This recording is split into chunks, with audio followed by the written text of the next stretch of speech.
அனைவருக்கும் வணக்கம். இந்த காணொலி பதிவில் ஒரு பழமையான கோயிலுக்கு தான் போயிட்டு இருக்கோம்.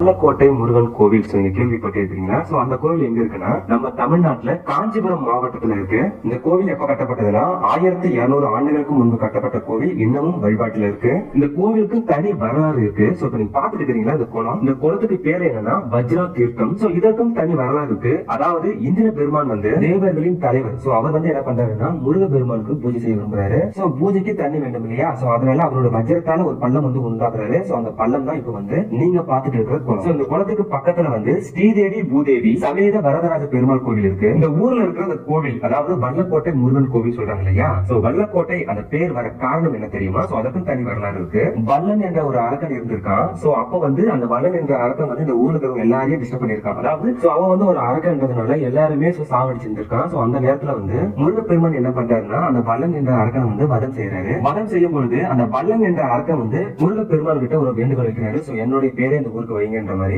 இந்த ஊர் பேர் வல்லன் கோட்டை. சோ இது காலப்போக்குல வல்லக்கோட்டைன்னு மாறிடுச்சு. சோ இந்த கோவில அதாவது வல்லக்கோட்டை முருகன் கோவில் யார் கட்டினா அப்படின்னு சொல்லிட்டு ஒரு கேள்வி ஒண்ணு வரும். சோ அந்த கோயிலை யார் கட்டினா பகீரதன் என்ற ஒரு மன்னன் கட்டினதாக நம்பப்படுது. கோவில் கட்டுறதுக்கான அவருக்கு எண்ணம் எப்படி வந்துச்சுன்னா அதுக்கு ஒரு தனி வரலாறு இருக்கு. பகீரதன் யாருன்னா இளஞ்சி ராஜ்யத்தின் ஒரு பெரிய மன்னன். அவரு இவரை பாக்கிறதுக்கு நாரத முனிவர் இவர்கிட்ட வந்திருக்காரு. சோ இவர் என்ன பண்றாருன்னா பகீரதன் அந்த அரசன் கொஞ்சம் கர்வம் பிடித்தவர். சோ அவர் என்ன பண்றாருன்னா நாரத முனிவர் கண்டுக்கவே இல்ல. சோ அதனால நாரத முனிவர் ரொம்ப கடுப்பாயிராரு. சோ அதனால என்ன பண்றாருன்னா அவர் காட்டுக்கு போயிடுறாரு.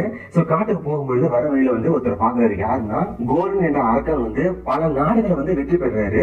சோ அந்த அரக்கன் கிட்ட போயிட்டு இவர் சொல்றாரு, நீ பல நாடுகளை வெற்றி பெற்று இருக்கலாம், ஆனா நீ இளஞ்சி நாட்டுல இருக்கிற பகீரதன் நீ வெற்றி பெற முடியும்னு சொல்லிட்டு கொளுத்தி போட்டுறாரு. கோரனுக்கு செம கடுப்பாயிடுது. சோ திடீர்னு என்ன பண்றாருன்னா அந்த நாட்டு மேல படையெடுக்கிறாரு. சோ எதுவுமே எதிர்பார்க்காத பகீரதன் நாட்டையும் அவருக்கு எல்லா சொத்தையும் இழந்துறாரு. சோ அதனால அவர் தெரிஞ்சிருச்சு. சோ எப்படி இருந்தாலும் நாரதமுனி நம்ம கண்டுக்கலையா? சோ அவர் பண்ண வேலையா தான் சொல்லிட்டு அவர் தெரிஞ்சிருது. சோ எப்படி இருந்தாலும் நாரதமுனி காட்டுல இருப்பாரு. சோ அவர்கிட்ட மன்னிப்பு கேட்போம். சோ நமக்கு உண்டான அந்த பரிகாரம் கண்டிப்பா சொல்லுவேன்னு சொல்லிட்டு காட்டுக்கு இவரும் போயிடுறாரு. சோ முனிவரையும் பாத்துறாரு. அதாவது நாரத முனிவர் பார்த்துட்டு பரிகாரத்தை கேட்கிறாரு. சோ சாமி நான் பண்ணது தப்பு தான். சோ நான் என்ன பண்ணணும்னு சொல்லிட்டு கேட்கிறாரு. அதற்கு நாரத முனி என்ன பண்றாருன்னா துர்வாசர் என்ற முனிவர் இருப்பாரு. சோ அவர் போய் பாரு. சோ அவர் ஒரு பரிகாரம் சொல்லுவாரு. அது சரி எல்லாமே சரியாயின்னு சொல்லுவாரு. என்ன பண்றாருன்னா துர்வாசர் முனிவரை தேடி போறாரு. பல காலம் கழிச்சு துர்வாசர் அந்த முனிவரையும் கடைசியா பகீரதன் பாத்துறாரு. சோ அவருக்கு உண்டான அந்த பரிகாரம் துர்வாசர் முனிவர் சொல்றாரு. வெள்ளிக்கிழமை வருது இல்லையா? சோ அந்த நாள்ல விரதம் இரு. சோ விரதம் இருந்து அங்க ஒரு பாதிரி மரம் இருக்கு.